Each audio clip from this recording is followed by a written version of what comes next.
What's up, guys? Doug Polk here, and today we're kicking off our first cryptocurrency podcast.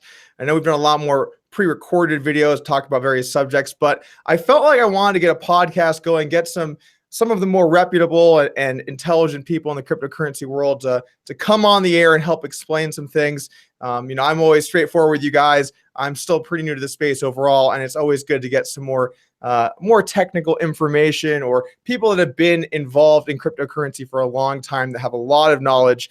And that's definitely the case here today, as we are joined by Jimmy Song, a Bitcoin developer and cryptocurrency YouTuber. Looking forward to a lot of the topics we got coming up today.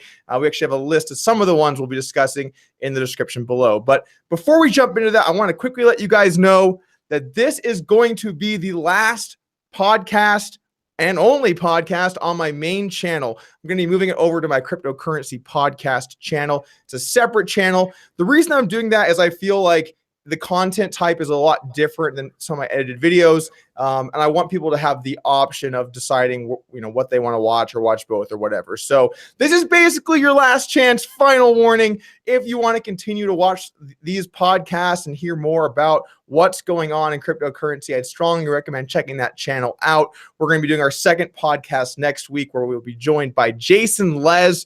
We're going to be talking about Bitcoin, as well as some other subjects too. So make sure to check that channel out. Make sure to follow and subscribe over there. And let's jump into it today. So Jimmy, thank you very much for coming on the podcast. Great to have you on today. Yeah, thanks for having me. I've been a big fan of yours, and I watch your poker videos, and I didn't even know you were into crypto until recently. So being asked to do this is it's an honor. Thanks, man. I actually want to kick it off by saying that, from kind of the get-go, while watching a lot of stuff about cryptocurrency, when I was first trying to decipher, who I wanted to watch and listen to, I came across your YouTube channel, and I'd wake up every day for the morning brief and listen to what you had to say. So I definitely appreciate, the work that you put out there in terms of, content, but then also, of course, on the development side with a lot of the work that you do with Bitcoin. Yeah, I'm glad you watch. I didn't realize that so many people are watching. It's kind of crazy how once you're on YouTube, people suddenly start recognizing you and stuff. So I'm sure you know what that's like. It's kind of a crazy deal. Yes, it certainly is a little bit of a game changer. But let's actually just jump in here. I want to start off simple. I want to start off with something for people that are just brand spanking new to cryptocurrency. They're just learning about Bitcoin. They're just learning about this entire world, right? So do you want to maybe just kick this off real simple with what is Bitcoin and why people should care about Bitcoin? Sure. So Bitcoin is a lot like what your bank already does, right? Like when you deposit money to your bank, they don't go and take your $50 and put it into a box that says, Doug or whatever, and just keep it there. That's not how it works. They have something called a ledger, and they take the $50, put it in their bank vault, and then put plus 50 to Doug's account. And that ledger is very useful because you can now transfer money to somebody else, saying, okay, here's a check that I'm going to write, and it's going from Doug to somebody else, to Alice or somebody. And that's $50 that it's minus 50 from Doug's account, plus 50 to Alice's account. And that sort of ledger technology, just the very base ledger, has been around for a long time. And, if you look at history, that's like some of the first writing that ever happened was people keeping account of how much people owed to whom. The idea behind Bitcoin is that instead of having one ledger per bank, you have a global ledger that you can use to sort of settle accounts or whatever. And you can have sort of instantaneous or more or less instantaneous payment from one party to another, instead of sort of going through this complicated US centrally controlled system that you have in most countries. So what Bitcoin is it's money that moves at the speed of information, which is really, really nice for the purposes of a lot of things. It's not like gold, which has to be physically moved. It's not like US dollars, which are more or less centrally printed by the US government. It's dictated by math and code, which is great. Yeah, that's actually one of the things that I like most about it. It's more of a belief in math and algorithms than in people, because Math won't backstab you. So let's actually talk about some pros and cons of Bitcoin, because I've been in Bitcoin for a few years, and actually, when I first got into Bitcoin, it's kind of funny. I mainly got involved because of its utility. As a poker player, oftentimes you want to move money, and you're traveling around the world, or you're going wherever, and so having something that's that liquid, that doesn't rely on a third party to facilitate the transaction for you. Well, I mean, I guess with mining, that is happening, but rather to approve or allow you to make those transactions.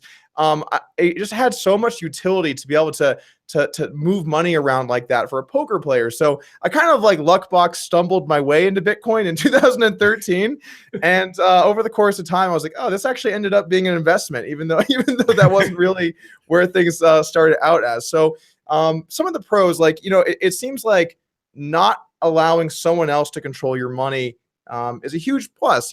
As a poker player, I've definitely suffered from times where people, banks specifically, have banned me. I got banned from Bank of America. They held a lot of my money.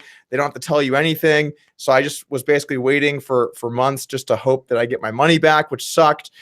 So, obviously you prevent people from controlling your money.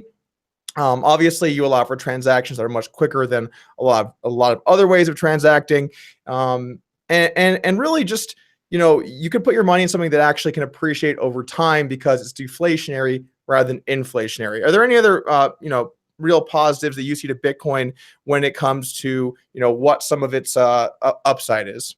Yeah, so I mean, I think you hit on most of it, and the biggest thing I think that you can sort of point to is the fact that fiat is really centralized.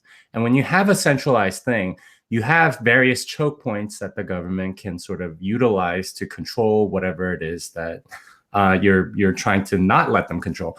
So, for example, you as a poker player, I'm sure you went through, I think it was like Black Monday or something like that. Black Friday. Yeah, and the way that the government sort of controlled all of these exchanges or all of these poker sites was they shut off the financial arm, right? Like as a bank, you're not allowed to let people transfer money into these poker sites. And this is exactly how you got into it, is because they seized your money, more or less. And that's something that governments often do. And the fact that they can't necessarily seize Bitcoin is its greatest strength. It's unseizable. It's your own bank. You don't have a third party that you're sort of relying on, and that means that you have control over your own wealth, which most people don't realize. Like if you hold it at a bank, you're really only giving a loan to the bank, and they'll only give you back your money if the government thinks that you're doing it legitimately, right? Like if they suspect in any way, shape, or form that you are involved in terrorism or drugs or anything like that, they will just seize your money, and you don't really have much recourse. And this is the biggest thing, is that it's unseizable, it's durable.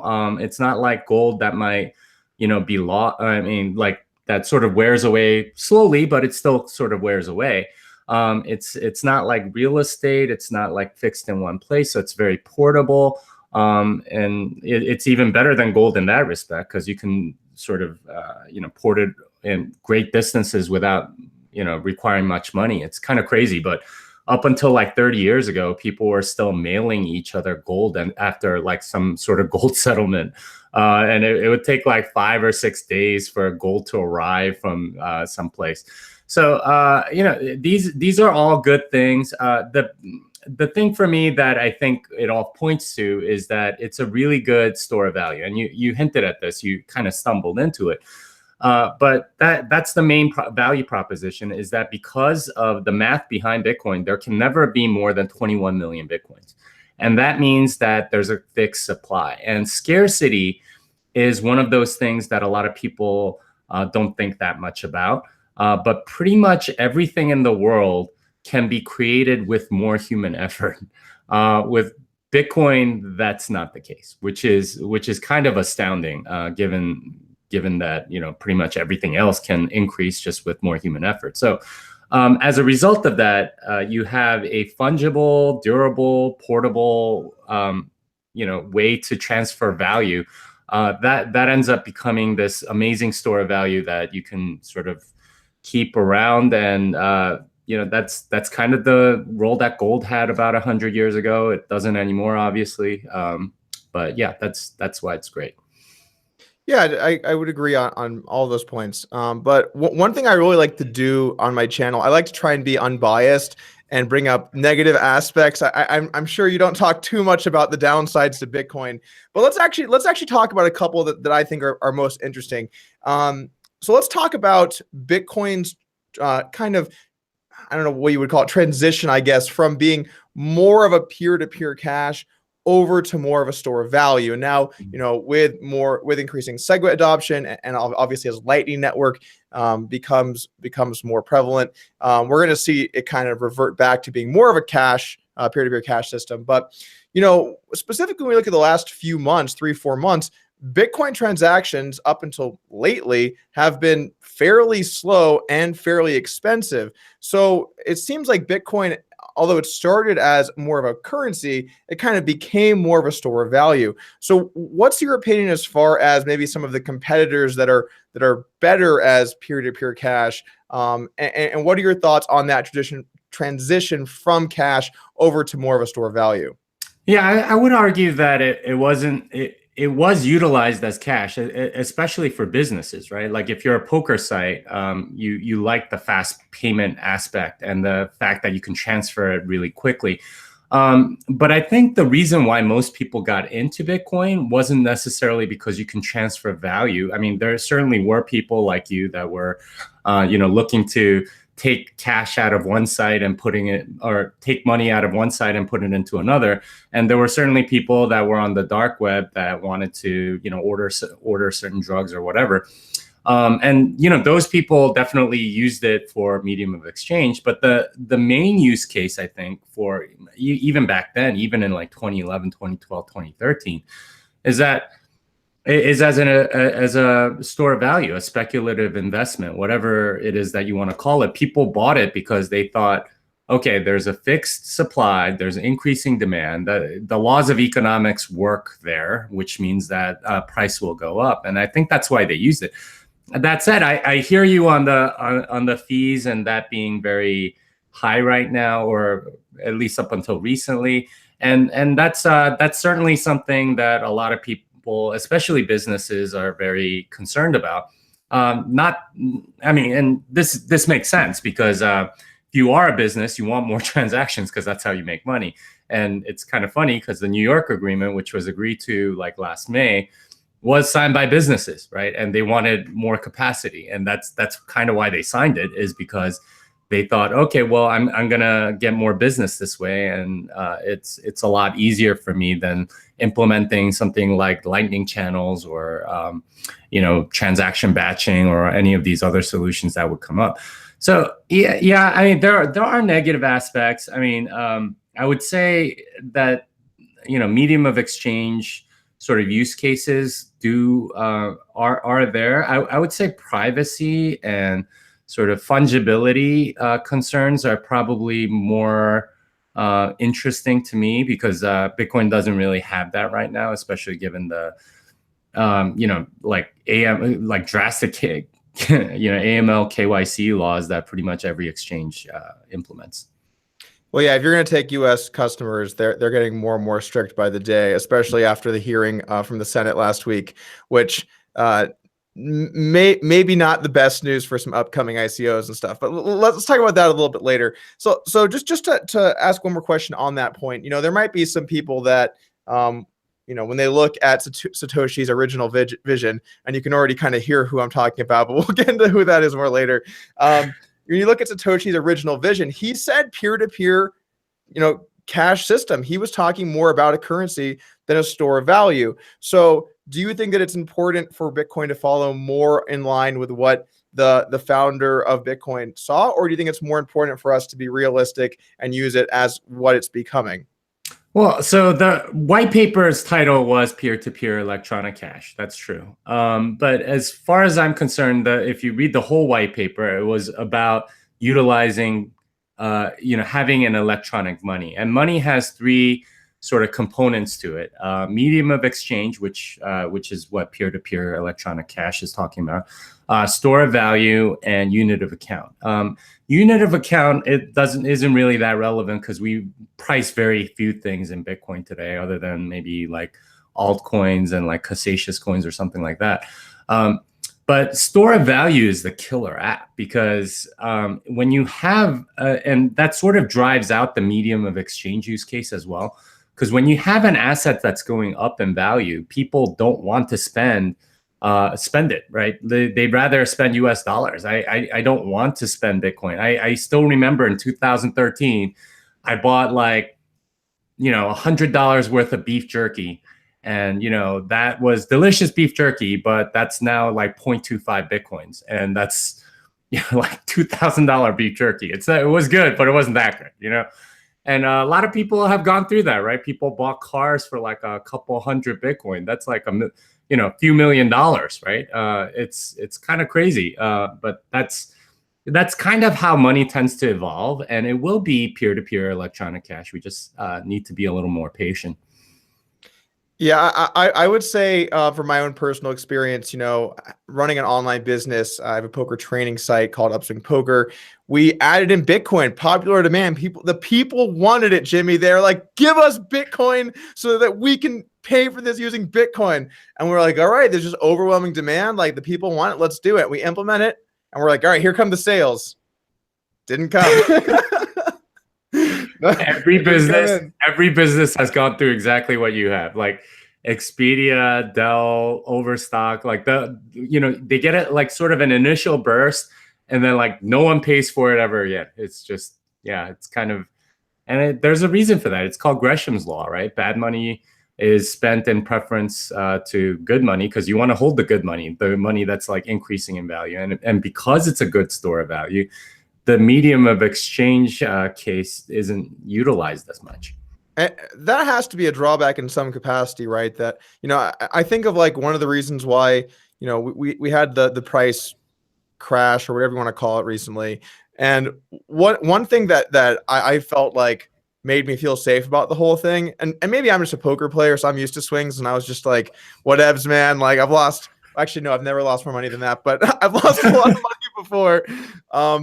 But I just felt like, there are people that have to use Bitcoin. There just are people, like if you live in a country where you can't trust your government, to not print tons of money and cause inflation, you have to use Bitcoin. You have to use it. So there are certainly going to be use cases where people have to use these things, which, at least provide some base level of support, just from like a fundamental level of people have to be able to use them.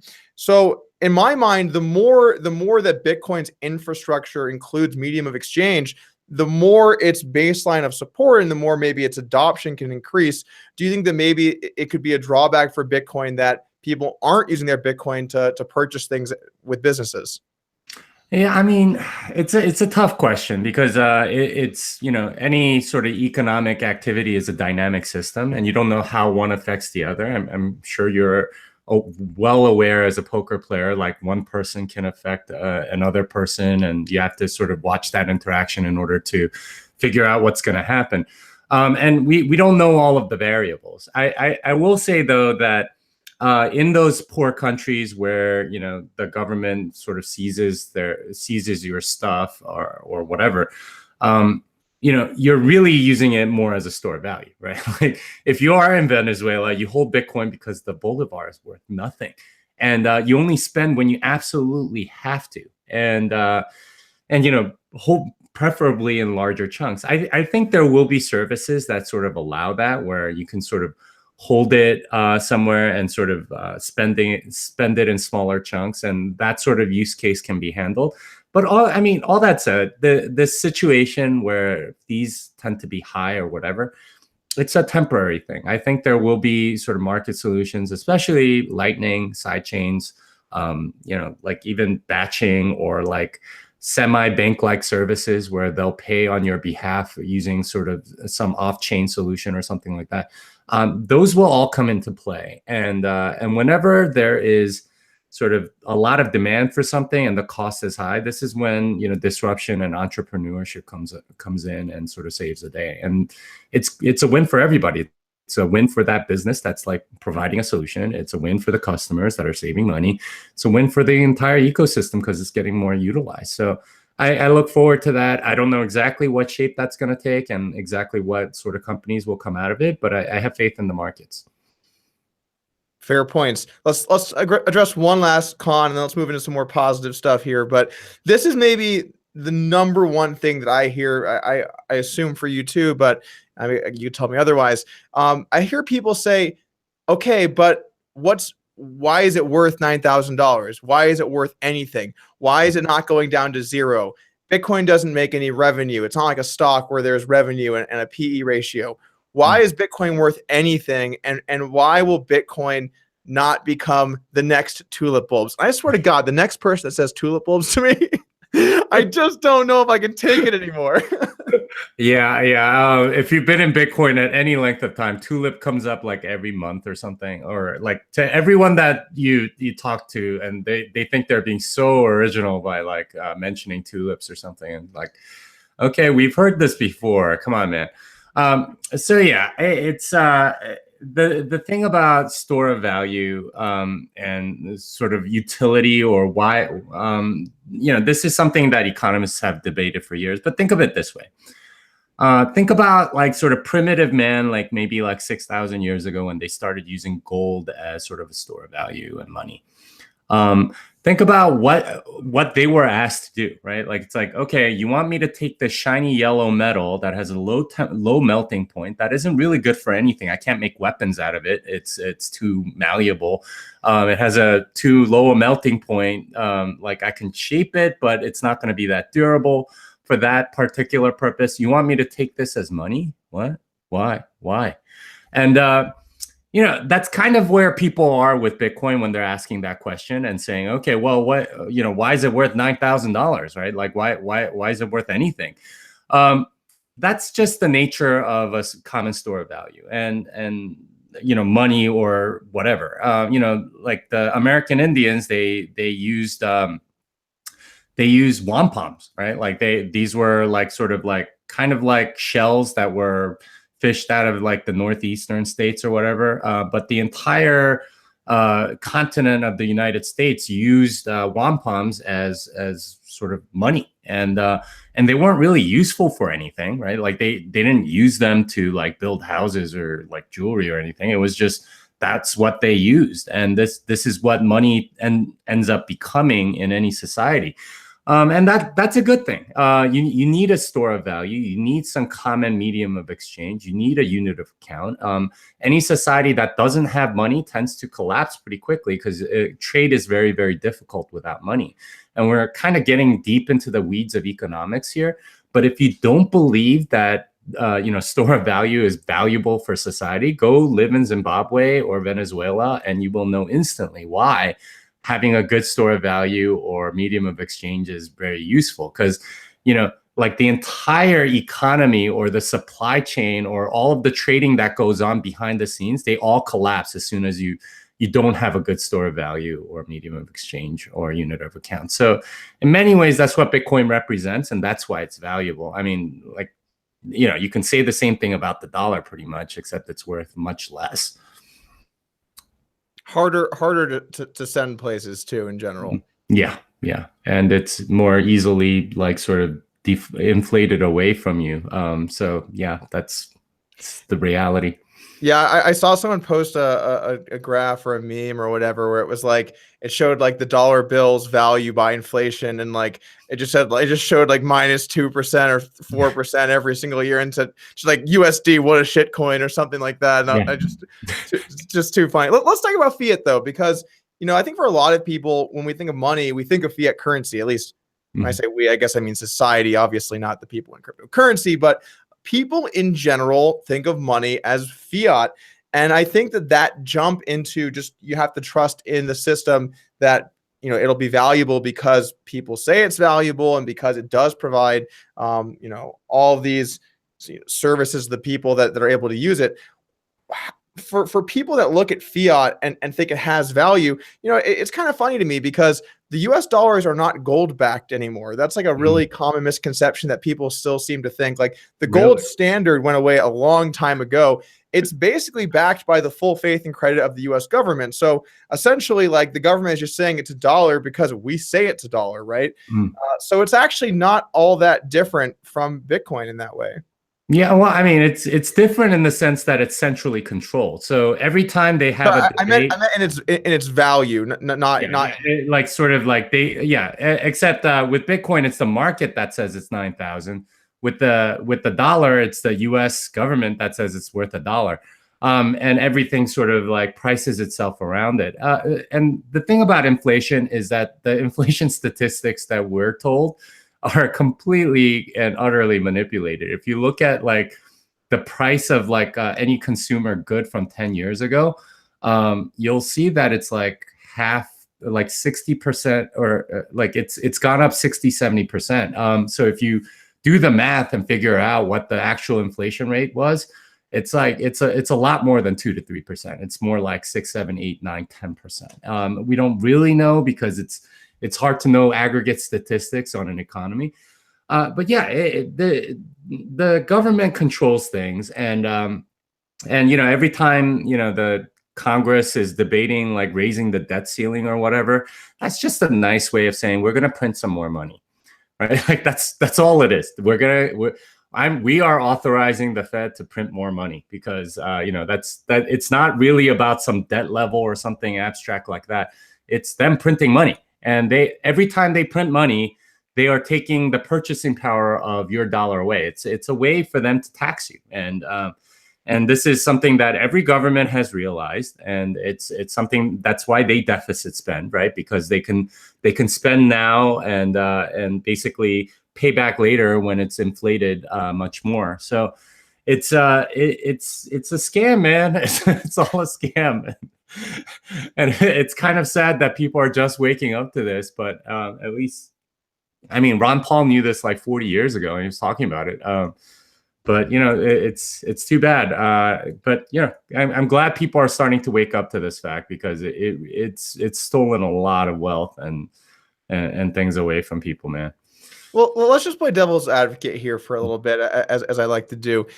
So for starters, you could say that one of the definite upsides to the US dollar, especially compared to something like Bitcoin, is stability in the price. We see massive fluctuations for Bitcoin. And I think that as a long-term investment, that certainly is fine and makes sense. But as for people that are a little bit older, I would never recommend somebody in their 60s to just like go all in on Bitcoin. It makes no sense to do that. There's no point in taking on that level of risk and volatility. So, I would say that like, as long as you have your US dollars invested in things, I think it's fine to have a good portion of your portfolio invested in US dollars. But not just like chilling in the bank, like Floyd Mayweather style. I've got like, however many millions in my bank. So I guess I would say that. And then also just to talk about, the true inflation level. I feel like that's maybe a little misleading the way that you worded it, because if you look at a consumer level for like base items, like we've seen very little price increase for things like food, some base level needs. We've seen more rises, I would say, in different like luxury type markets or more high end type markets. And I guess I at least view that somewhat as because of an increase in just like, the global economy. We've seen, everyone has just been crushing for quite some time now. And I do think that those markets will reflect that increase in wealth. But, when you say 60-70% increase in cost over the last, I forget what you said, 10 years or so, what are you referencing more specifically? Like, I mean, I'm actually talking about stuff like food, right? Like, how much did it cost to get a burrito off a food stand, right? And like compare it to the price now. It used to be like $5. It's now like $8, right? Like things like that. And if you do grocery shopping, at least I do every week pretty much at Costco. You've seen the price of things just go up, right? Like fish, for example. It used to be like $15 a pound. Now it's like closer to 30. You'll see even like stuff like milk. It used to be like $1.60. Now it's like $2.89, right? Like little things like that. And that's happening all over the economy. I don't know. Maybe it's different where you live, and certainly your mileage will vary. But and obviously, if you're living somewhere a little more prosperous, you're going to get like slightly better ingredients, and maybe prices increase a little faster. But that's been my experience, and if you sort of track it that way, I think inflation rate has definitely been a little bit higher. Interesting. I guess I've not really looked at the price of a lot of groceries, but certainly some food for thought. There you go. All right. Let's talk about the adoption of cryptocurrencies with the younger generation. We've seen a bunch of studies now, asking people mainly the ages of 18 through 35-ish or so, but really more of a focus on, I think, 18 to 24 type ages. We've seen that young people like cryptocurrency. They like it. They don't like stocks. They don't like index funds. They don't like that stuff nearly as much. It's not exciting to them, but they're very interested in cryptocurrency. And I think that's actually one of the biggest positives about it, is that when you think about what the youngest generation, where they're going, where they're headed, that's just so many years that will define the way that the markets move, because of how they're young. They're going to have their whole lives ahead of them. So I feel like it's a very positive aspect that young people are getting involved in cryptocurrency. And what are your thoughts on that? Yeah, I think young people definitely get it, right? Like they more or less like if you're like 18 to 24 right now, that means like most of your life, well, all of your life has been on the internet, right? Like if you're 24, you were born in what, like 94 or something like that, when like the web was really starting. All of your life, you've had some sort of browser. You maybe played a lot of video games and things like that. So you're very comfortable with the digital realm. And on top of that, you've probably played a lot of video games and things like that, where you have sort of this idea of digital scarcity, right? Like you only have this is a unique item in World of Warcraft, or whatever. Like you get it. You get that a digital item can be worth something. For a lot of older people, that's a very, very hard hurdle to overcome. Is that, oh, it's somewhere out in the ether, and I'm supposed to value it for some reason. And if you're 50 or 60, that it just sounds crazy. But if you're like 20 years old and you hear something like that, you're like, yeah, I get that. Yeah, I sold my World of Warcraft sword for $200 the other day. Of course, like that makes sense. And it's an easier transition mentally for them. So I mean, that's my guess as to why they're so comfortable with it and that they like it, is because they know the value of these things that they've already sort of interacted with. Even stupid games, right? Like if you've played like Magic the Gathering or something like that, that this particular card is worth a lot of money because it's very rare, right? They purposely print a specific number. And so that that's kind of liquid or whatever. They get it. And for an older person, they don't. So it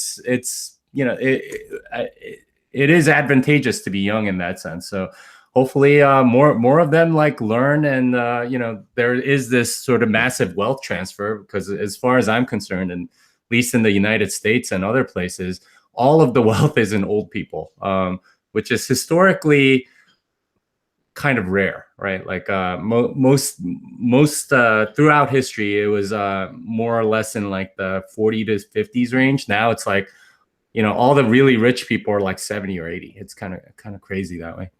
When you talk about Magic the Gathering cards, I actually thought about this the other day, and I realized that like when I was like 8 or 9 years old, or 7 years old, or however old you are when you buy Pokemon cards, I realized that I was just gambling.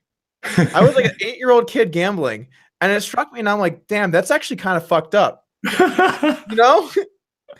Like you're like, I hope I get a Charizard in here for my like however many dollars for a pack of cards. Yeah, that's kind of, yeah. I mean, I'm a little older than you, so I remember like baseball and football cards. But yeah, all those packs are just sort of like gambling for kids, I think. Yeah, they market it a little different, so that you'll buy it. But I always like buying packs instead of the individual cards, because who knows what might be in that pack, right? Like I might get lucky. Yeah, it kind of explains altcoins a little bit. Oh, bang, bang. All right. Well, we're going to get into altcoins a little bit later. Obviously, Jimmy, I know you're a huge fan of basically all the altcoins, but let's talk about a couple other things first. So this is something that I was thinking about the other day, and it actually kind of struck me when I was watching The Daily Show. And there's this black guy in the show named Roy Wood Jr. Or no, sorry, it was actually on a different show, but it doesn't really matter the show name. And like he basically said, like Bitcoin is a way that like white people like tried to hide money from black people or something like that. And I laughed because it was funny. And then I started to think about like the landscape of cryptocurrency and the people that are involved. And like, man, it is like 95% white or Asian men. It is absolutely dominated by white and Asian men. And so that actually kind of, concerns me a little bit in terms of like the way that money, kind of has always been held and the way that it's moving in the future. Do you think that maybe Bitcoin creates a bigger gap for the less intelligent, for certain, groups of people that might be more, not that I'm saying that people are less intelligent, but you know what I'm saying? Do you think that it creates a certain gap in wealth between, basically white and Asian men and maybe some other different ethnic groups? Yeah, I mean, if you look at the tech industry, you're gonna see pretty much the same spread, right? Like I've been a developer for 20 years. I can't remember I could count the number of female or non-Asian, non-white male colleagues like on maybe two hands, but not. I mean, it's not that many, and that's just been what has attracted that particular industry. I don't know why, but that's just been the way it is. And it's not a surprise that those are the people that are in Bitcoin, because they're the ones most well positioned to take advantage of it because they knew about it sooner or whatever. Like, how do you bring more people in? I think capitalism, right? Like if like it doesn't matter. Like Bitcoin doesn't care if you're black or blue or cisgendered or whatever. Like it doesn't matter. Like it only cares that you're holding it. Like it's not sort of like biased on its own. If you feel like it's something that's like particular to a particular race or gender or whatever, you can change that. You just go buy it, right? Like you can have whatever influence you want. And in fact, there's probably a lot of opportunity for you if you know how to market to other segments. If you know how to market to women, and you can get them to buy Bitcoin, you can probably like make a lot of money. If you can do that for African Americans or like people in Africa or Asia or wherever, whoever is not utilizing Bitcoin, if you can get them to buy it and hold it and understand it, there's a market for you. So in a way, I'm encouraged because the market will fix a lot of this stuff. Whether or not you get in or haven't gotten in or whatever, it's still early, right? It's feels like the internet in like 93, 94. Do you remember like when people were saying like information superhighway and words like that, like which people throw around a lot in 93, 94, because Al Gore was talking about it that way, but like nobody talks about it that way ever since, right? Nobody says cyberspace or information superhighway anymore. Like it doesn't make any sense. Like that's kind of where Bitcoin is now, right? Like everyone wants to talk about it, but not that many people are in it. If you want to be that entrepreneur, if you want to make lots of money, if you want to be in on this, then get into it now. Like it's still very early. People clearly don't know what they're talking about. Still remember like there was like a black actor that goes on like Conan like in 95 or something like that. He's like, yeah, black people don't go on the internet, right? Like it's like okay, well maybe you haven't, but I'm sure that other people have. And he felt like it was like like a wealth thing or a white person thing or whatever. And that's I mean, it's gonna look that way just because that's who adopted it first. But I mean, do we talk about the internet as a white thing now? Probably not. Like almost everyone's on the internet, and I think that's the way it's gonna be with Bitcoin. Yeah, I actually want to just clarify really quick because I had a lot of things I was thinking, and I think I worded that incorrectly. I wanted to say that I think that in the white men and white Asian communities, Bitcoin is more talked about and more prevalent and more promoted and researched. And then separately, people that are poor or less intelligent or not able to afford getting into cryptocurrency are suffering as well. So just want to quickly clarify that. I know it's the internet and people are going to freak out. Anyway, all right, let's move on. Let's talk about the next thing here that I think is like a pretty important topic. Let's talk about centralization with the mining in Bitcoin. Now, this is actually something that I thought when I first saw it looked really bad. When you look at the mining pools when it comes to actually mining Bitcoin, I think like 5 of the mining pools account for something around 70 or 75% of the total mining. I'm sure you know the data better than me, but that was what I saw roughly. So when I first saw that, I thought this is really bad. It's extremely centralized, but I didn't realize that the mining pools are actually consist of many different people that are part of that pool. So can you talk to me about, Bitcoin on the mining side? How centralized is it really? Should we be worried about the dominance certain pools have within the total mining pool? And just maybe talk a little bit about Bitcoin mining in general. Yeah. So there's a lot of mining pools, like you said. I think it's a lot more diverse than, say, it was 5 years ago. I think around 4 years ago, there was one pool that had like over 50%. That it's like ghash.io or something. They've since gone away completely. Like nobody uses them anymore. But yeah, you are right, like in the sense that individual miners sort of sign up for these pools or whatever. And one of the things about mining is that you can't really know information for sure. You know that, what they're signaling, but they can easily lie. And each pool can have like, it could be one giant miner or it could be like 100 tiny miners. You don't really know. So centralization is sort of like one of those things where you don't really know the data and people are afraid of it. So let's talk about why people might be afraid of it. The main thing that a miner can do is they can sort of censor transactions, right? Like if they don't like a particular person or an address or something like that, they can refuse to mine a transaction that contains it, even with a large fee. But the way the economics is set up, if you include a sufficient fee, it's in the miner's best interest to go and mine that transaction so they get the fee. And like economics tends to work out, and it's hard oftentimes for a miner to be able to tell where a transaction comes from anyway. And most of them are just in it for the money, right? Like they run these giant mining operations and spend tons of money on like actual mining equipment and electricity and staff and all of these things, because they're in it to make money. And the worst thing that they can do is maybe double spend once, and that's with somebody that that isn't checking more than like one confirmation or something like that. So the fears of miner centralization, I think, are overblown. And if you take out like ASICs and GPUs and things like that, what you end up with are botnets, right? Do you really want a Russian hacker to like be able to control like a particular coin? I certainly wouldn't. So at least as far as I'm concerned, the concern's a little overblown, and the economic incentives are aligned in such a way that it's best for the entire ecosystem.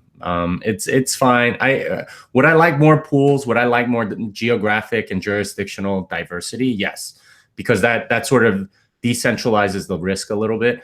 But that's sort of happening anyway. Bitmain has like operations like all over the world. So does Bitfury and others, because they know that that's a risk, right? Like China might shut down mining tomorrow. So, they have like something in Iceland, something in Quebec, something in Mongolia, something, like that's the responsible way to run a business. And I think that's fine. Right. But, one of the things is as you scale, you're able to buy things in bigger bulk and get better deals. And really, at the end of the day, places with extremely low price of electricity, they're going to be able to mine at a more profitable rate than places that don't. So does it at all worry you that certain players can become too powerful? And then also, this is something that I'm actually just interested in. So I'm not entirely familiar with the way that, when there are updates to Bitcoin as far as, signaling and what actually passes. Could you maybe explain to me how hard forks happen or soft forks happen with Bitcoin, and talk about, the role that the miners play in that? Yeah, so this was kind of a point of confusion, especially with SegWit. But basically, BIP9 is sort of like the upgrading mechanism. And if you look at Bitcoin, you can look at a block header. It's 80 bytes, and the first 4 bytes are the version. And for a long time, up until BIP9, what you would have is every time there was a soft fork, they would just sort of increment that version. So it was version 1 at the beginning. I think with BIP 16, it went to version 2. With like BIP 66, it went to version 3, something like that. So it used to increment. The sucky thing about that is that you can only really have one soft fork at a time because you're incrementing the version. So what they did was they implemented BIP9, which said, okay, there's 32 bits that we can use, and miners can signal readiness for a particular soft fork by flipping a bit. And that can be independent of the other bits. So you can have like up to 29 features that are sort of being signaled with readiness at any one time. And that's what the idea of BIP9 was. The critical part of BIP9 that I think may have been a mistake was saying, okay, we're going to wait until 95% of miners are ready, then we're going to sort of let the soft fork code go in. And that's what caused the contention in SegWit, is that that percentage didn't go above like 35% for a long time. And like in May, you know, they had like the New York agreement and everything. And, you know, they said, okay, well, 95 is obviously too high. Let's bring it down to 80 and so on and so forth. But it was meant to be sort of like a mechanism to make sure that none of the miners got screwed. But they used it more as, hey, we get to vote on this, and it's our right to reject it. When in fact, it's a soft fork. So, you know, they like, if they don't want to mine it, they can just not mine it, but it's going to be in their interest because they're going to get more fees out of it and so on. Right. So but they can't really, sorry, not to cut you off, but they can't really not mine the main chain, right? So they are extremely incentivized for it to follow what they are interested in. Yeah. So they could mine other transactions besides the SegWit transactions, and they could have done that at any time. So that was kind of the thing behind BIP9, which a lot of core developers don't think is going to be used again because it gets too politicized that way. There's something called BIP8, which instead of like BIP9, which by default sort of like shuts down the soft fork feature, it by default sort of allows that feature to go forward. If like enough miners don't signal for it by a certain date, then it just goes through anyway. But the whole sort of like game theory of a soft fork is such that if you are a miner and you don't follow that soft fork, if you're not sort of validating the extra stuff that you need to validate as part of a soft fork, it's a tightening rule, so you have to validate more stuff. Then you're eventually going to fork off, and then like your blocks are going to get orphaned. So it's in your interest, like you don't want to mine a block and then find out that it's invalid later, right? Like that's the fear that a miner has. So it's in their interest to sort of upgrade and make sure that they get their reward. And that's more or less the movement behind user activated soft fork, was that the users activated it and you had even a few miners that were on it, then they would eventually become the majority. And these other miners will switch, and then it would become part of the network. So that was the idea behind it. And we're not really sure how future soft forks will work, maybe BIP8, but it's up to the people that are writing a lot of these features to determine, okay, like we want to try to activate it this way, or we're just going to do flag day activation. There's a lot of different ways to do it. Yeah, so like for me, I find it fascinating because it's definitely the thing I know the least about. Mm-hmm. So I'm just trying to understand it better. What percentage of miners have to signal? Because whenever there's a proposed change, miners signal, correct? They signal whether they're for or against the change. Is that correct? It's more like we're ready or not for the change, because it doesn't really make sense to be against it, or it's not really against per se. Like if you don't want to mine SegWit transactions, you don't have to. You can make a block without any SegWit transactions whatsoever, and probably fill a whole block with them. And you can do it, and that way you don't have to validate any SegWit transactions, and you'll still get your reward and everything else. But if you do mine SegWit transactions, you'll probably make more money. So it's sort of an economic incentive way. And if it's a soft fork, you have no obligation to upgrade, but it's probably in your economic best interest to do so. Does that make sense? Sort of. So who decides when these developments are going to be added in? It's up to the developers that are making it. Again, like miners don't have to mine any SegWit transactions, and they never were, but they included sort of economic incentives to do so, and that's how it got adopted. And obviously, it was tested and all this other stuff. And anyone can soft fork at any time, right? Like if you wanted to make a feature on your own fork of the software and try to do it, it might work, but you need like at least like a majority to follow you in order for the extra rules to be validated. But it doesn't. You don't have to as a miner, and if it's like 99-1, then probably that soft fork isn't going to go through that, or is going to really be a part of Bitcoin, and it's a market thing. So I know you had a proposed change for Bitcoin. You wanted to, I think, change the unit of measurement, correct? So can you walk me from your idea to if it actually finally goes through, what has to happen in that process for it to become implemented? Are you talking about BIP 176? I was talking about how you want to change the Bitcoin to bits. Right, correct. Yeah. So that one's something called an informational BIP.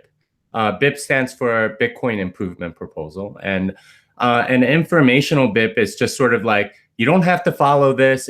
This is just what we think might be a good idea, and if you want to utilize it, great. If you don't, great. But basically, the idea is to sort of combat unit bias and like making mistakes by orders of 10 or whatever. You utilize something called bits. 1 million bits equals 1 Bitcoin. And that way you don't make a mistake and pay like $100 when you really meant 10, something like that.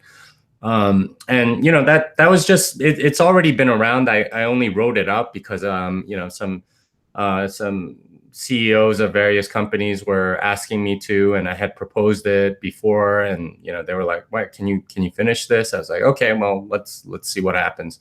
But that's an informational BIP, so it's not like any code. It's sort of like, hey, here's a way to do it. For sort of standards track BIPs, these are things that would go into the consensus part of the code. You would have to write up the Bitcoin improvement proposal, all with examples and specifications on exactly how that would be done.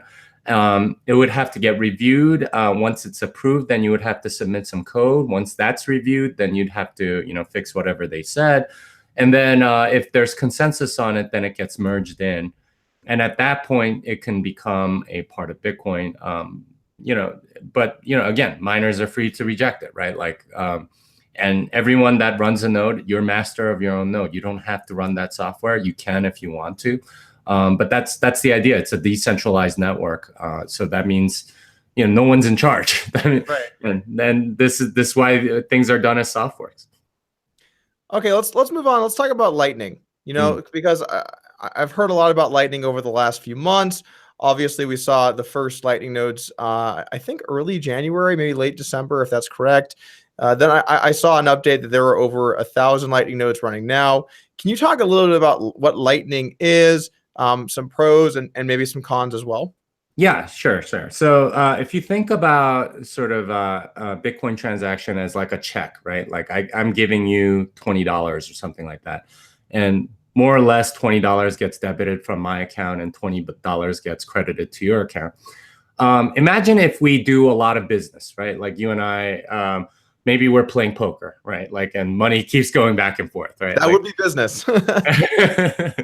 So say there's like 100 transactions, right? Like $20 goes to you, $10 comes to me, $50 goes to you, $40 comes to me, and you could put all of those on chain, but that would be a lot of transactions and a lot of transaction fees. Instead, what we can do is net it out, right? Like, all right, so we did like 100 transactions, but at the end of 100 transactions, it really is just $5.43 from me to you, something like that. That sort of like netting and putting only that into the blockchain, that's the core idea behind it. And that's called a payment channel. So we continuously update this payment channel. where I have some money in it and you have some money in it, and we pay each other back and forth until there's some final state, at which point that goes into the chain. But no one has to know about any of the in-between states, and so in that way, it preserves privacy. And the payment channel is sort of the atomic unit of the entire Lightning Network. So you might have one payment channel between me and you, and then we might have another payment channel between you and somebody else, and I can pay that somebody else through you without having a direct channel open with that other person. And and you can do this trustlessly. You can do this, without you needing to know where it's going or anything like that. Actually, really quick, what about the double spend problem? Does that become an issue here when we start to have these off-chain transactions? No, not for Lightning Network, because you have to because each channel is sort of funded on its own. So if I have a channel with you and you have a channel with Alice, then the channel you have with Alice is totally provably right.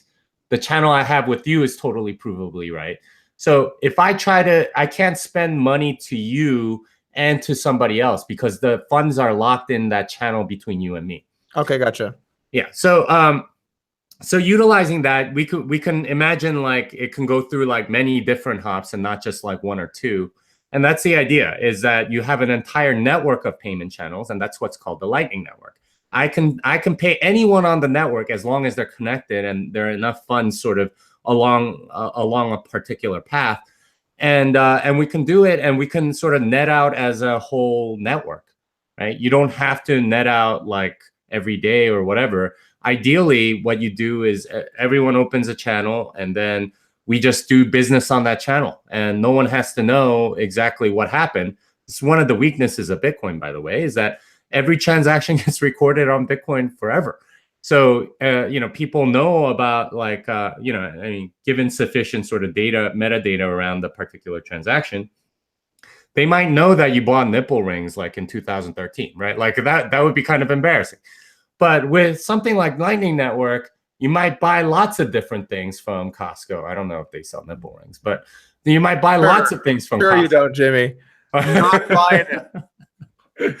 So you might buy a lot of things from Costco, and maybe they're refunding you some money based on like whatever you return or whatever. So it's possible that nobody else has to know, right? It's just between you and Costco, and the net transaction is the only thing that gets settled on chain. You just know that you spent maybe like $200 at Costco. They have no idea for what, or like unless they're keeping really good records and can prove it. It's privacy preserving in that way.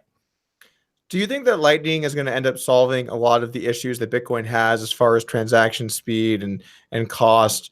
And there are, at least some people that don't like going with off-chain solutions. Do you think that there's any merit in terms of the safety of those transactions, the security of those transactions, or do you think that this has just really only got upside? Like, what are your thoughts on that front?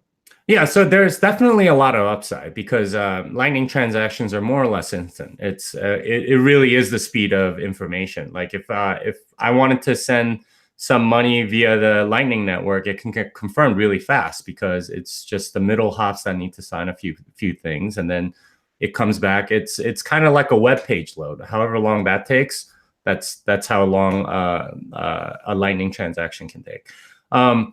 But are there downsides? Absolutely. We don't know the security properties of Lightning that well yet. It hasn't been around. So one of the reasons why Bitcoin's so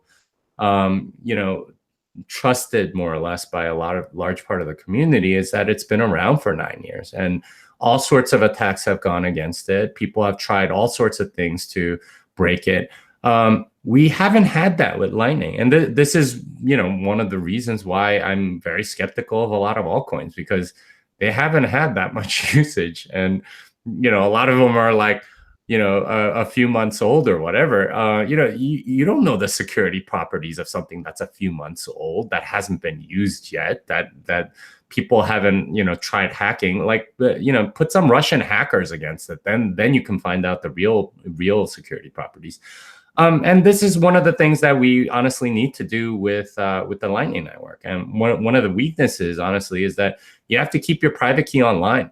With most other, Bitcoin transactions, you can completely keep it offline until you're ready to do a transaction. Then you can do it. With Lightning, if you're sort of like a middle node or node that's sort of helping facilitate transactions, you might get paid, but you also need to keep that transaction online. So, that ends up, having a different attack surface and different security properties that you have to think about. So there may very well be some fatal flaw that somebody finds at some point. No one's really found it yet.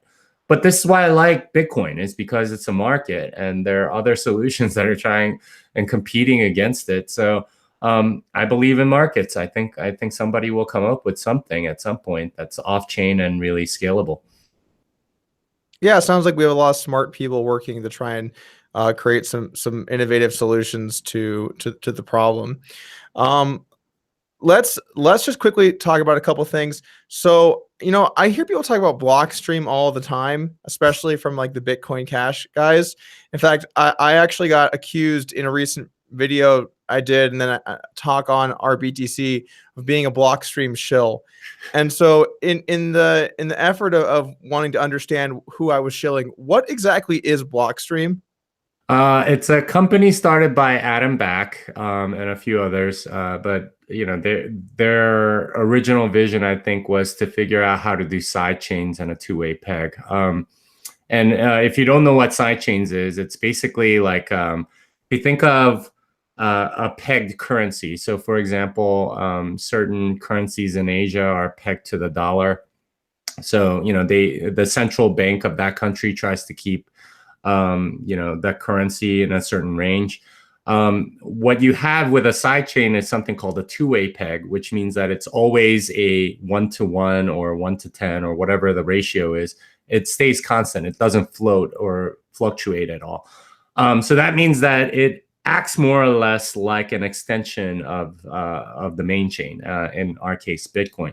And that's what Blockstream was sort of founded on. Adam Back had this idea on our IRC, I think, in 2013, 2014, and he went out and got some funding for it. He recruited a bunch of core developers, some of which are still there. Many of them have left. So Matt Corallo, Greg Maxwell, Peter Wolla, and Luke Dash Jr., I think, all expressed interest, and they were at various points part of Blockstream. But Matt Corral is now with Chaincode Labs. Luke Dash Jr. is no longer working with them. Greg Maxwell is no longer working with them. I think Peter Wolla is still there.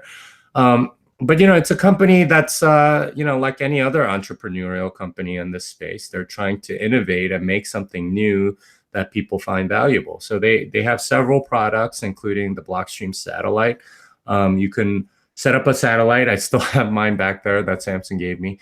But I haven't been able to set it up because I'm just not that good with hardware. But that it allows you to get the entire Bitcoin blockchain from a satellite, which is great. You don't have to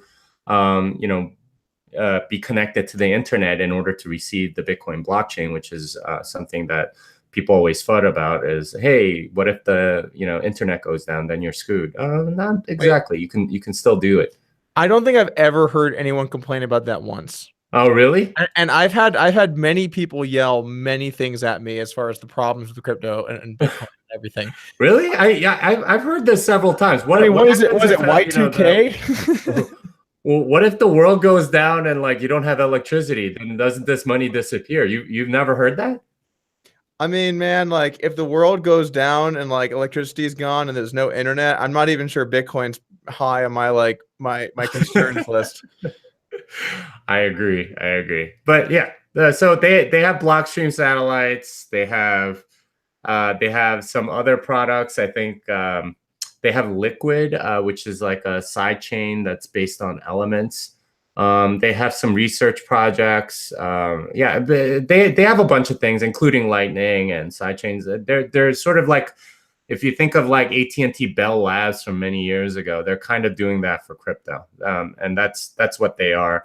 The reason why the RBTC folks are so up in arms about them is that they're perceived to be sort of the people that have prevented the block size increase that the RBTC people have really wanted. And that might or might not be true. Whether or not they're valid in that, and blaming it on Blockstream, I think is kind of dumb. But I don't know. That's just sort of my perception. If the company's goal is to have side chains that operate, then that almost by definition is going to, I mean, not fall in line with solutions like block size increase, correct? Yeah, I mean, the thing about a block size increase, at least as a hard fork, I think as a soft fork, maybe there's at least a sliver of room that it might work, and you can do it with like extension blocks or something like that, and that may eventually come to pass. But doing it as a hard fork is nearly impossible in a decentralized cryptocurrency like Bitcoin. And I would argue that it's pretty much the only one that's really that decentralized enough to be able to say that. You can't do a hard fork because you need everyone to upgrade. If a single person, or if people don't want to upgrade, they don't have to. And that means that at that point you fork into two coins.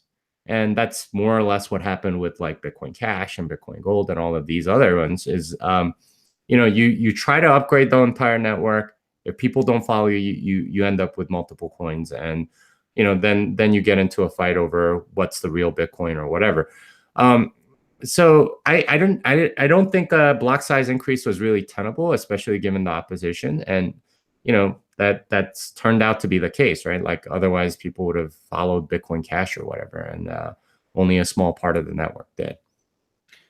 So let's talk about block size increase. For those of you guys that might not understand exactly what we're talking about, with the increasing cost of transactions and increasing expense for transactions, basically Bitcoin has to figure out ways to scale better, to make it cheaper and faster to send money, or else it gets kind of clogged up and people can't use it, and then that's obviously bad, because if you can't use your Bitcoins, then why do you have them? So there were essentially two different kind of proposed resolutions. There was increasing the size of each individual block on the chain. I think it's currently at 1 megabyte, and the proposal was to 8 originally, or I forget exactly what the proposal was. I'm sure Jimmy knows better.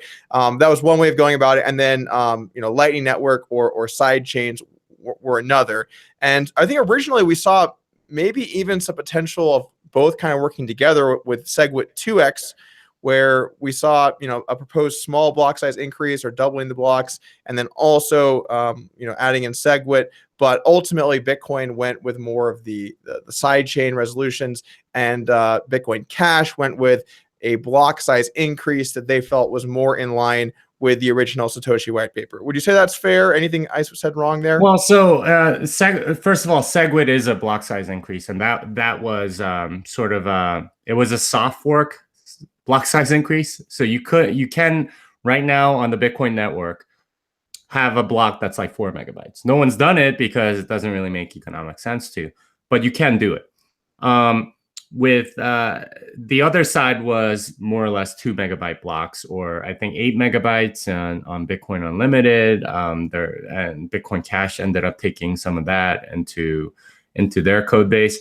But yeah, the two ways I would say are one, which is like the more dangerous sort of hard forking way, which means that everyone has to upgrade. That's the Bitcoin Cash way. That's what they were proposing with SegWit 2x as well, was everyone has to upgrade. Otherwise, you're off the network, which you can't really do in Bitcoin because there are too many people that oppose it, at which point it just forks.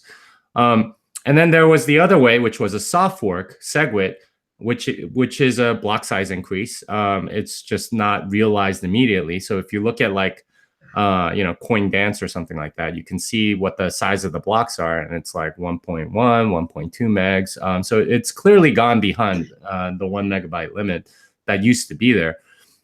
But those were the two solutions, and I would characterize one as sort of very lazy and the other one as like clever and adding a lot of other features at the same time.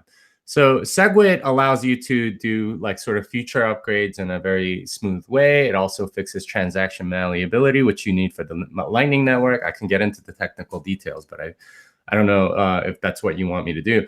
And it solves the quadratic hashing problem. All of these things that were sort of a part of SegWit.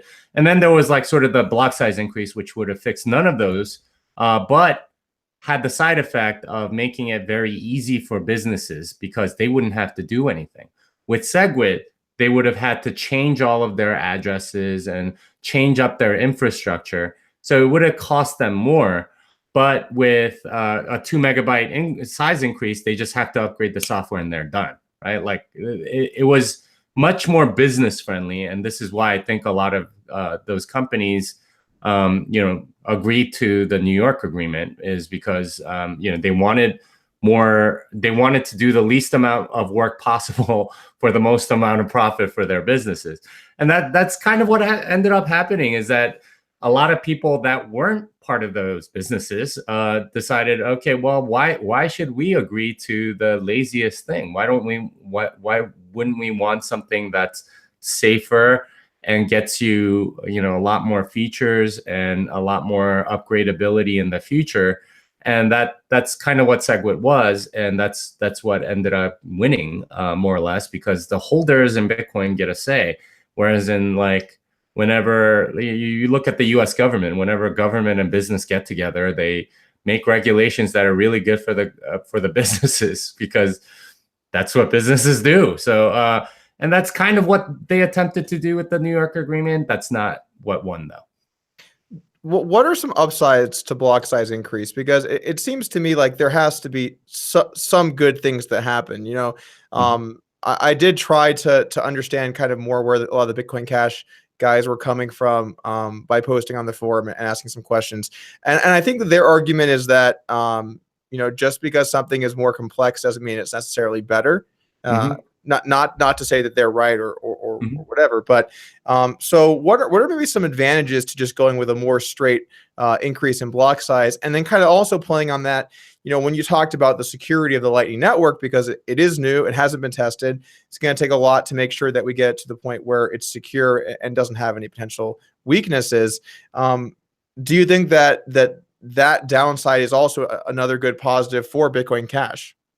Yeah, so I think the main benefit is obviously transaction throughput. Nobody has to change anything, so you're going to get doubling the block size. That means more transactions can go through, a lot more sort of activity, economic activity can happen. I wrote an article a while back, the SegWit 2x aftermath, the divorce of the crypto Austrians and the crypto Keynesians. And I argued that a block size increase was essentially a Keynesian sort of economic philosophy thing. And if you're not familiar with Keynesian economics, they're very much into the velocity of money, making sure that money moves through the economy very, very fast. And this is sort of the philosophy that when government and businesses get together, that's the philosophy they have. How can we get people to spend a lot of money and move money around? This is why, like, government officials after a disaster, they go spend some money. That's what you can do for your country. It's a ridiculous and stupid thing, in my opinion. But that's kind of what they say. The more Austrian view is that money is a store of value, and wealth comes from savings and not spending. So that's more the tact I think that the SegWit supporters I think were taking. But that said, like what are some benefits? Obviously, transaction capacity increase. That means lower fees per transaction, and that's the main benefit. I would say that there's a lot of downside to that, but the downsides I think that you were talking about with respect to what a lot of the BTC supporters were talking about is sort of the complexity around SegWit, the complexity around Lightning, and the security around both of those things. And those are fair points. The nice thing, though, is that SegWit got implemented on Litecoin first. So we got to see a lot of the security properties and sort of things play out, which is great. We also had like lots of testing on testnet and tons of unit tests and things like that to sort of assure us that this would be okay. And that's kind of what's happening on Lightning right now, is that people are trying it out, figuring out ways in which it's vulnerable or whatever. And this is how technology moves forward. And if you didn't want to use SegWit, that's fine. You didn't have to use it, right? Like, but you still get the benefits of other people using it, because that means that there's more sort of block space available for you. So in many ways, like I understand their concerns, but most of those concerns have been allayed, and I don't think they're that valid anymore. One sec, let me just ban somebody here that's acting particularly. All right, there we go. Sorry about that. The chat getting a little unruly. Yeah, okay. Everything you said makes a lot of sense to me. I honestly, like, I think I have faith in the Bitcoin development team to, only implement things that are going to be safe, that are going to be secure. I think that, you look at Bitcoin, like it's pretty clearly the safest currency there is out there. It's the most proven. But kind of switching gears a little bit. Let's talk about some altcoins. Let's talk about maybe some other things, some other currencies out there that might have some potential. And you talked about Litecoin. I'm not actually too interested in Litecoin, but I would like to hear your general thoughts on it. Yeah, so Litecoin was, I think, invented in like 2011 or something like that. And if I remember correctly, what Charlie said he did was he spent 4 hours on it total to create Litecoin. He changed a few parameters, changed the hashing algorithm to from double SHA-256 to something called script or something like that, and there were lots of other sort of altcoins at the time, and most of them had like huge pre-mines or dev tax or something like that, which should sound familiar because they're going on. Those things go on today. But he basically said, I'm going to launch this and it's going to be completely fair. And that's what made it successful, at least according to Charlie, is that, it was a fair launch. It didn't actually have that much innovation. They reduced the, block times to 2.5 minutes. They made, they made the proof of work algorithm a little different and stuff like that. But it wasn't that different at first. What it's evolved to now is it's sort of like a test bed for Bitcoin, right? Like it got SegWit first, it got Lightning Network transactions first. It's, doing like even my BIP for like bits, right? Like Litecoin has like lights and photons or something. I don't know. Like they have all of these names for different denominations, and they're trying it out. So in many ways, I kind of see it as a test ground for Bitcoin, and I think a lot of people see it that way as well. And you can sort of see the price action happen on Litecoin. And that can sometimes be predictive of the price action on Bitcoin, because when Litecoin got SegWit, it went up a lot because people were like, okay, well, if Bitcoin never gets SegWit, then this might be the coin. And similar things with Lightning and other things. So in that way, it's kind of interesting. But as far as the actual code, it's actually not very different than Bitcoin. It's literally 4 hours of Charlie Lee's work in 2012 or something like that. I think that's the big thing for me why I don't own any Litecoin. It's not because I don't think Litecoin is good or I don't think Litecoin is usable. In fact, like I think it is cool that the Litecoin community seems a little more committed towards just trying to improve Litecoin, whereas I feel like the Bitcoin community kind of infights a lot. But I mean, it's basically just Bitcoin with a couple tweaks, and maybe those tweaks are better. But if something comes a year later and then doesn't really make any significant strides in what they're trying to do, it doesn't really strike me as long-term what will end up, succeeding. Realistically, you either have to be the first mover or you have to come in with some really, I think groundbreaking technology that changes the game.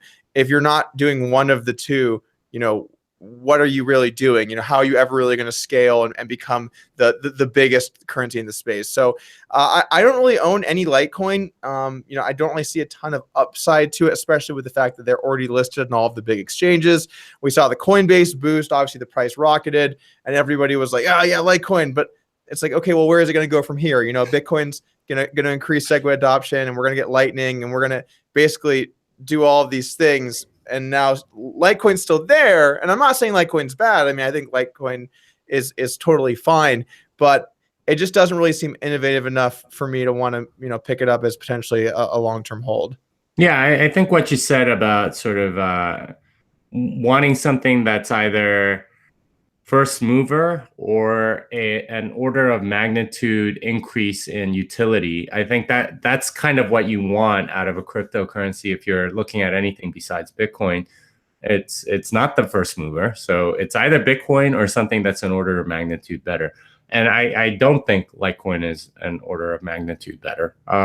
That said, it could be useful. I don't think anyone thinks that it's an order of. I could be wrong. Maybe even the Litecoin fans, like this we're going off rails here, but I want to talk. We're going off chain, Jimmy. We're going to go off chain here for a second. All right. So this is something about cryptocurrency that really bothers me. Okay. People just get so tribal, like so goddamn tribal. Like, you don't like Litecoin? Well, fuck you. I hate you. Charlie Lee hates you. We actually talked shit about you yesterday because we knew you didn't like it. It's like, guys, like, you can like multiple currencies. It's like, if you like a currency that someone doesn't like, it doesn't make someone a bad person.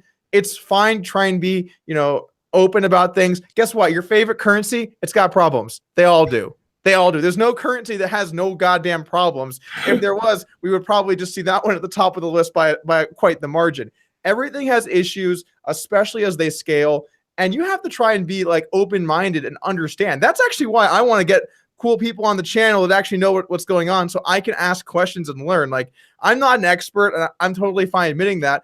I do have currencies I like a lot more than others, but I also want to learn what's wrong with the ones I like and what's good about the ones that I don't like, so that I can try and make informed opinions. Don't just jump on the hype train and just like, anytime someone says something negative, you like close your ears out and just like, that's like counterproductive to trying to actually understand what's going on here.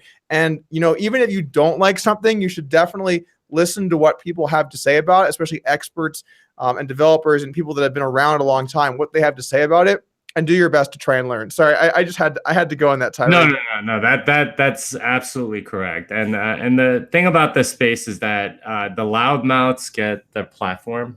So oftentimes what happens is, if you shout the loudest about how awesome your currency is and just crap on everybody else, that's how you get upvotes on your subreddit or Twitter or whatever.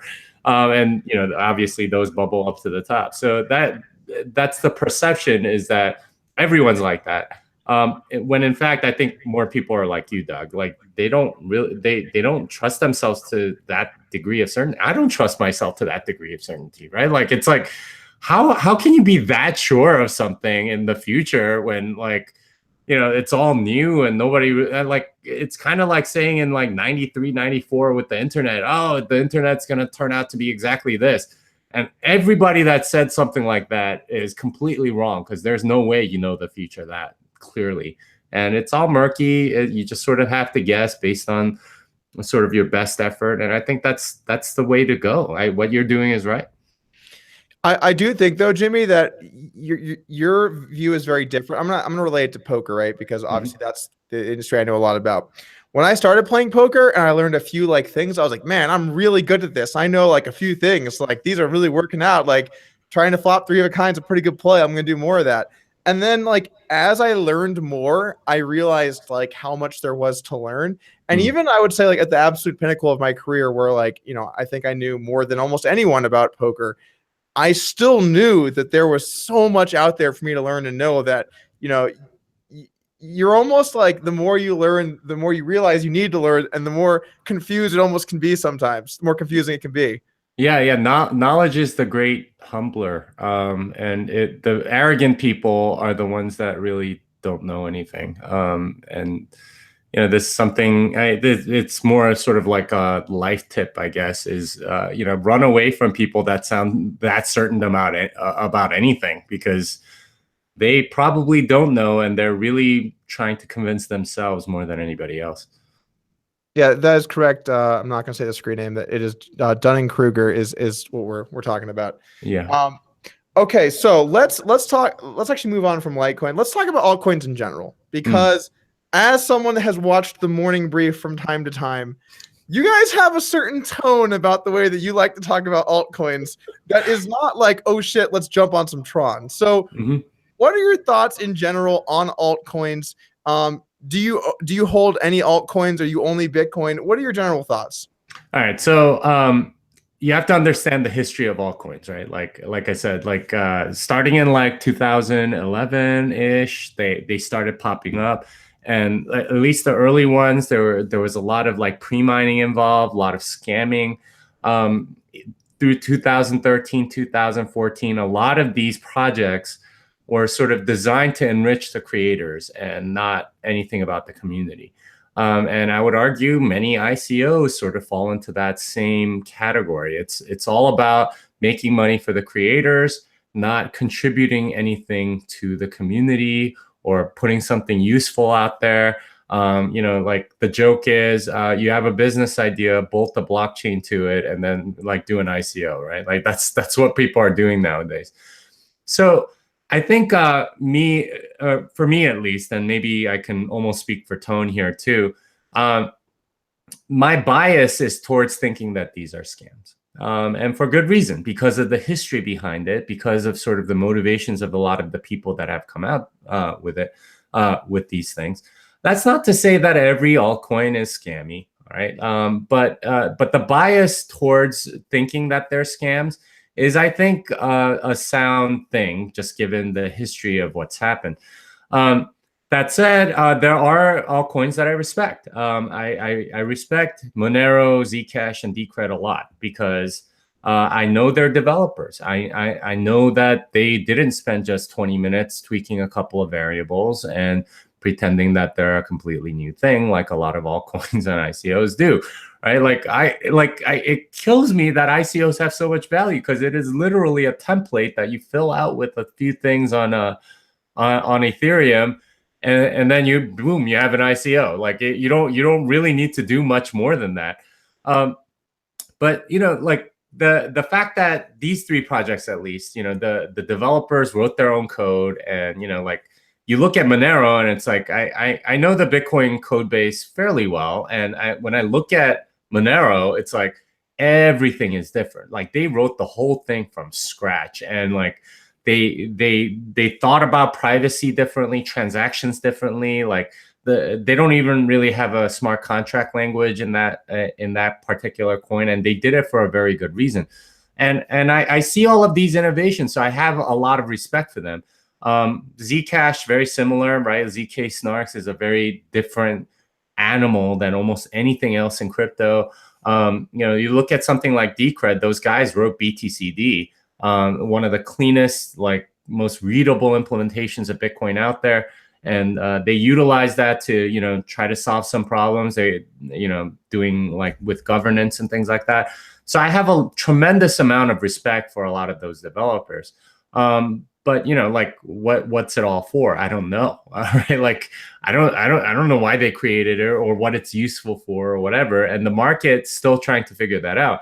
It looks like Monero sort of found a niche in the darknet markets because you can't really trace it. And if people want to sort of like launder their Bitcoins, what they normally end up doing is like shape-shifting it to Monero, doing one transaction and shape-shifting it back. And then, your Bitcoins have like no, that like no, hidden, it's more or less private at that point. So, I don't know, like my bias is towards, things being scams. I'm open to the possibility that there can be other, like ICOs even that are useful. But, like I said, it's something that they're going to have to prove to me instead of me just sort of giving them the benefit of the doubt. It's interesting you picked those coins because those are a few of the ones that I would say I'm most interested in. Especially really like the privacy coins just in general. And then, for Decred, obviously the hybrid proof of work, proof of stake system that they've got. But I actually just want to quickly ask you this about Zcash and Zclassic, because I'm not sure. I'm sure you've heard of Zclassic, the fork that just takes away the founders' rewards. It's baffling to me that Zcash is so much bigger than Zclassic. Because is Zclassic not just Zcash, but like, I mean, objectively better because you're not paying 10% founders reward? I mean, it's actually really 20%, right? Because of the time it takes for the. I'm not a dev, man. You guys are crazy. You're talking about the dev tax, and I'm morally opposed to a dev tax because I think people should voluntarily give their money to the developers and not be forced to give it, right? Like, this is my objection against taxes in general. I don't like being forced to pay for anything. But that said, why is Zcash worth more than Zclassic? And that is an excellent question, because from a technological perspective, they're identical. From an economics perspective, Zclassic is clearly better. So why is Zcash worth more than Zclassic? The answer is because of the social community, right? There's a community around Zcash that's bigger. There's a development support group that's bigger. There's an investor group that's bigger, and they compose of the social community around it. And it's hard to think of cryptocurrency in this way, but it really is a social experiment. And it's nothing without the community. You can have sort of like economically rational and technologically feasible attacks against Bitcoin, for example, but they're never executed because there's a social community that sort of protects it. And that's the thing about Zclassic versus Zcash, is that there's a much bigger community around Zcash. That's not to say that it will always stay that way, but at least for now, that's the case, right? And people trust Zuko. He's the creator of Zcash. Is he going like if Zclassic becomes bigger, is he going to be interested in Zcash anymore? I don't know. Like, if I were Zuko, I'd be like, not interested. Like, if you guys don't value this, then yeah, I'm out. And that may very well be the case. And that's sort of like the way people think about it, and the way people think about it affects the price. And that's, that's more or less why I don't know. I mean, Zclassic's an interesting idea. I mean, I think that's by Red Creighton, and he's done quite a few things in this space along the same lines. He moves along rather quickly. Yeah, there was a similar project with Ethereum called Ethereum, which so I don't know if you remember what happened with Ethereum back when they did their pre-sale and everything, but they pre-mined a ton, right? Like, because they wanted to fund this giant development team and everything else, and they paid them all in future Ethereum tokens. So Peter Risen, who's now doing Bitcoin Unlimited, ironically enough, he proposed something called Ethereum. It's Ethereum with like that little AE symbol at the front. And he was like, okay, well, I'm not going to give any of the reward, but I'm going to take the exact same code as Ethereum. And again, that didn't succeed. And like I don't think he ended up even implementing it, even though I don't think it's that difficult. And the only reason was because there wasn't a community around it demanding it. The F-heads, right, like the people that are really into Ethereum, they're not going to go abandon it for this other coin. So the community around the Ethereum, unless it's Ethereum and not Ethereum Classic, but that's a little bit of a different story entirely. Yeah, that was interesting because that ended up splitting that community in some small way, and that sort of like predated the Bitcoin Cash hard fork. So yeah, it's all coming back around again, right? Like we learn something every time. But that was what happened with Ethereum and why that never got off the ground, and this is the same reason why Zclassic isn't as popular. Well, I'm definitely on the Zclassic train. I've never owned a Zcash. When I heard about the Founders Reward, I was like, I'm out in this one. But you don't like taxes either, right? When possible, man, whenever possible. I do think what Monero is doing is pretty cool too. Really, like almost all of the privacy ones, I think are cool. Let's talk about Decred. So you're on your channel recently. You made some comments about proof of stake and why you didn't think that it really worked. So can you maybe expand on the problems with proof of stake versus proof of work, and then also potentially talk about if a hybrid system can make some sense? Yeah. So let's talk about both. So starting with proof of stake, if you think about sort of the cost of creating a block, right? With proof of work, the costs of creating a block are pretty straightforward. It's however much hashing power is in 10 minutes times the cost of creating that hash power, or like per second or whatever. Like you can calculate it pretty easily. You have power costs this much, capital equipment costs are this much. You have to probably pay for a few workers to make sure that these miners are going and not breaking down, stuff like that. You can pretty much calculate it pretty much straight up, and you can calculate the cost of creating a block. Long term, the cost of creating that block trend towards exactly how much the reward is, right? Because otherwise it's not profitable, and then the miner stops mining. And if it is profitable, new people come in to take that margin away from you. It's just economics. It trends towards that exact price. It's kind of beautiful in a way, actually. Yeah. What's not obvious is the same exact mechanism happens for proof of stake. So a lot of people think, oh, you get proof of stake for free, right? Like you get to mine blocks for free. No. It does not work that way. If there is any human action that can result in me having a better chance at getting the reward, I am going to do it.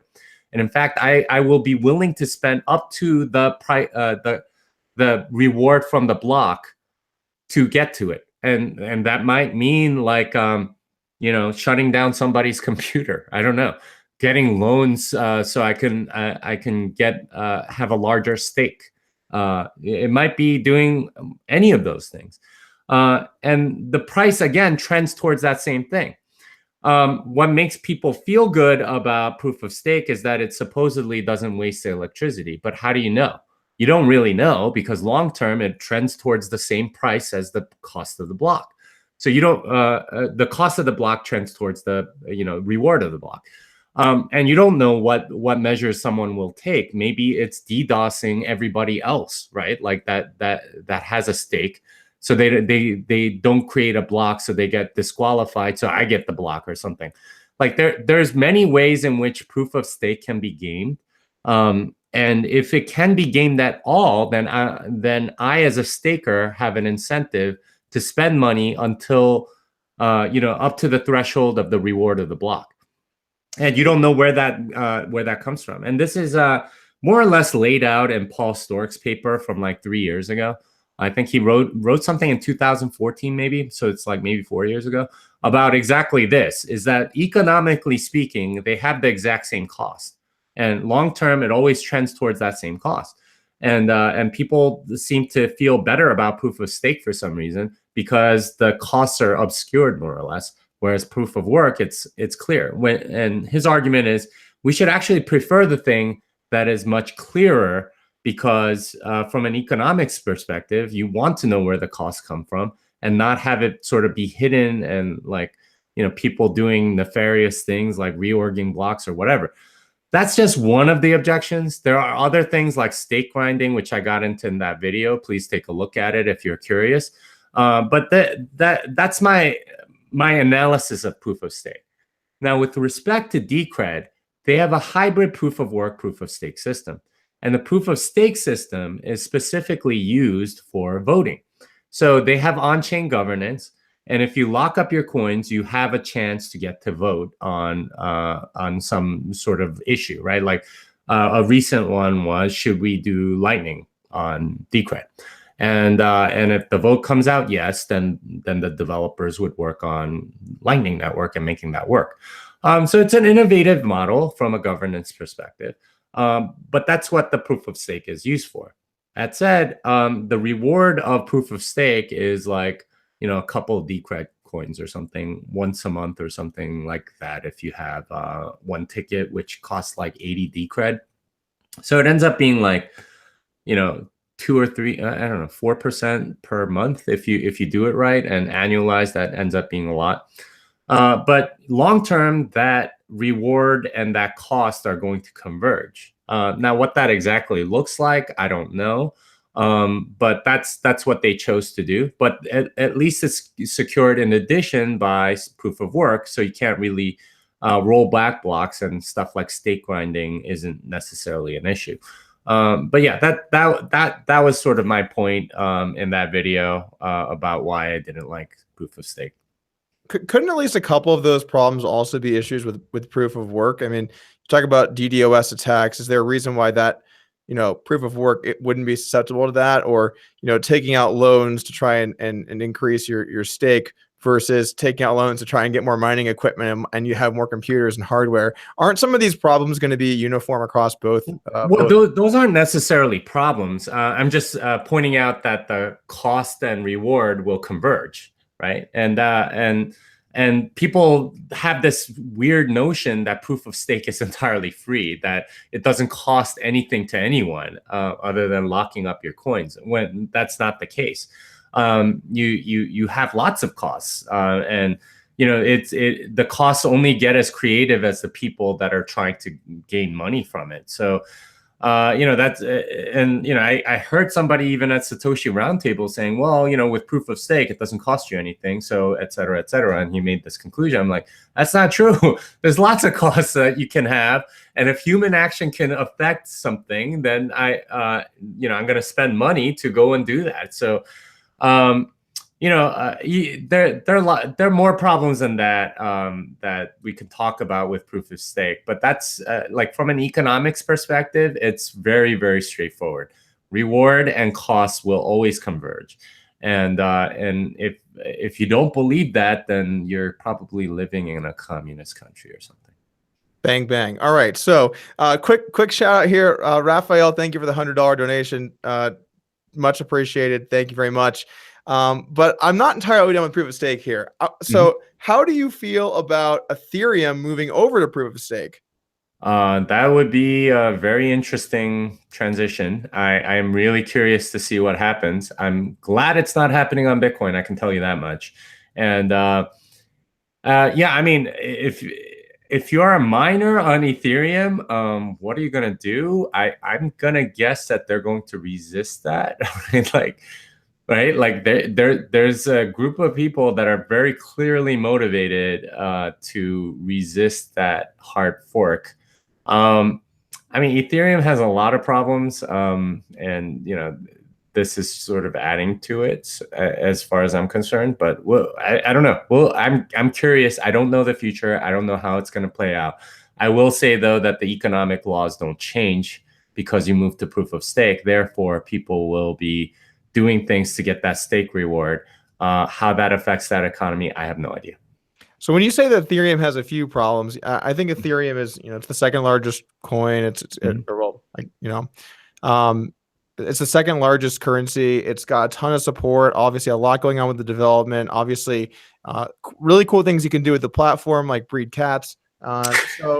So like when you say it has a lot of problems, I mean, I think that there are many people that are very bullish on 2018 for Ethereum.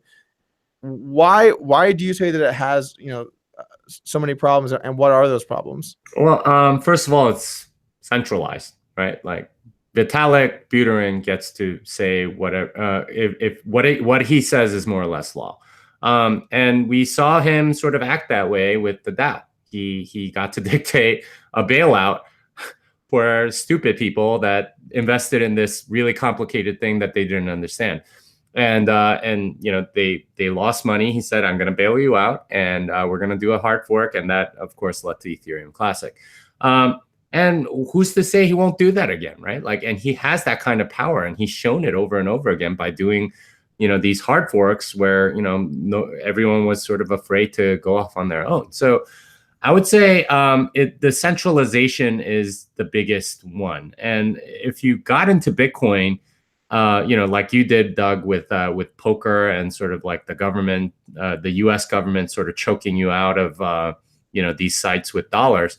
Well, you don't want a third party sort of determining that. I mean, Vitalik might be a good guy now, but who's to say that Russia doesn't kidnap his family and then decide for him which transactions go through or not, or who needs to get bailed out or not, or they're going to print another 100 billion Ethereum and give it to the Russian government. Like, who knows, right? Like, these things can all happen because it's centralized, and they can say, okay, well, this class of transaction you can't do because this government doesn't like it. We don't know, right? Like with a decentralized system, you can't have that sort of level of censorability. And the unseizability, the uncensorability of Bitcoin is why I got into it. Now, Ethereum has like Turing complete, smart contracts, et cetera, et cetera. I would say that there are more problems with that than there are sort of innovations. If you look at the biggest innovations of Ethereum, they are just two things. It's ICOs and sort of like I think they're called like ERC 729 tokens or something like that, but more or less like CryptoKitties, right? They don't use any Turing completeness as far as I can tell, right? Like you can actually do ERC20 tokens on Bitcoin. In fact, a lot of people did. It was called like Mastercoin, Omni, and Counterparty or whatever. Like people and colored coins, from which Vitalik got his ideas for Ethereum. Like it's not hard to do those things because it doesn't require any Turing completeness. There aren't any loops, or they're not necessary. And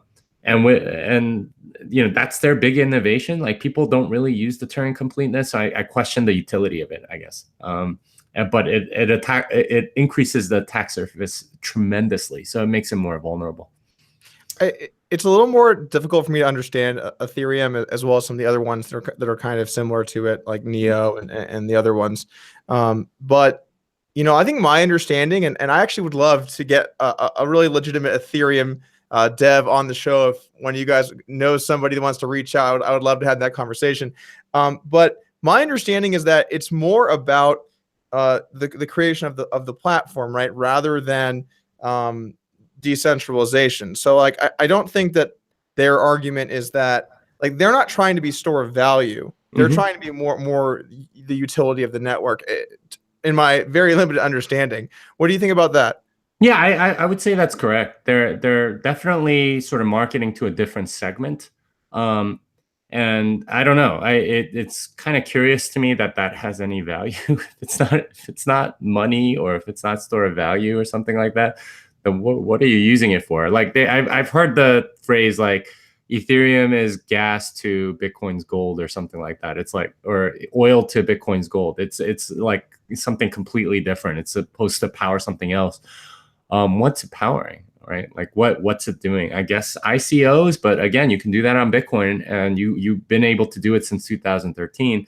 But like props to them. They have a community and a marketing machine that's able to sort of take advantage of the sort of latent investor demand and asymmetric payoffs that they've been able to take advantage of to make their ICO valuations, not to mention the coin itself, go through the roof. But it's not anything novel per se, and maybe having a different focus in that way is good, and it's been successful for them. But I wouldn't say it's that's something that they've done, is that they differentiated themselves sufficiently from Bitcoin. Good luck to them. I don't know. It's something I'm not that interested in, if that makes sense. But so I guess I'm a little confused then, as far as like the smart contracts go. I thought that made the process of having these ICOs substantially easier, and it allows you to build things that you couldn't without that. So what do you mean by Bitcoin could also do that aspect too? All right, so Bitcoin has a smart contract language, and it's called Script. Ethereum has a smart contract language. It's called Solidity. The only and you could do you can write different programs in different languages, right? Like this is familiar to anyone that's coded. You can write the same program in Java as you can in Go or Python or Perl or C++ or whatever. So you can write. The only difference between Solidity and Script is that Solidity is Turing complete. That means you can have loops and stuff. So it's in theory more flexible, but it's also much harder to secure. So for example, the DAO hack happened because there was a vulnerability in the smart contract, which had lots of loops and stuff like that. And somebody figured out if you do things in a different order, then you can sort of drain money out of it. And security vulnerabilities are not what you want to have with financial instruments like that. And that's kind of what led to their bailout and everything else. ICOs don't use any of the Turing completeness, as far as I know. And it's because it's a relatively straightforward thing. You issue a bunch of coins, and you like people have them or not, and there's no looping involved. And you can do the same thing in Bitcoin using something called color coins and Counterparty and Omni. And like Counterparty famously had like rare Pepes, which are not that different than CryptoKitties, right? Like the whole you can do similar things. And actually, I'm not sure if Counterparty has Turing completeness, but you can do things like that on top of Bitcoin just fine. It's that Ethereum sort of focused on that. Bitcoin was more focused on being money. Ethereum was more focused on being a platform for ICOs, more or less, and that's where they've succeeded. Interesting. Okay. Yeah, definitely learned some stuff there. From my perspective, when I look at the Ethereum Classic fork, I remember when I looked at it and what happened, I was like, man, like even though it sucks that like the hacker got all this money, like I feel like idealistically Ethereum Classic got it right by like, we're going to stick to like the premise of what we're doing here and not change it because people lost money. And so I got really pumped up. I bought a bunch of ETC. I was like, all right, let's go.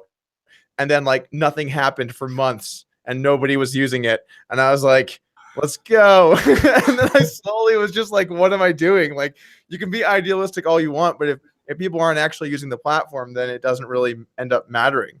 Yeah, it's again about that social community, right? Like if you have a social community, then people are going to try to find use cases and serve that community by creating companies and things like that. But if you don't have that social community, oh man, good luck creating one, because that's one of the hardest things to do in crypto. Well, it's always tough to create a community, which is why I'm so glad to have you guys. Thanks for tuning in today. Always appreciate you guys stopping by. Hit the thumbs up button. We got more podcasts, a little more today, as well as some coming up in the future weeks. So hit that subscribe button. Thanks again for joining. By the way, Raphael, thank you. You're just spamming $50 donations. Definitely appreciate it across the board here. All right, let's get down into the serious question that I'm sure a lot of people are here for, okay? Do you know any cheap, hot altcoins that we can get involved in? Needs to be cheap and hot. So I'm thinking maybe less than $1.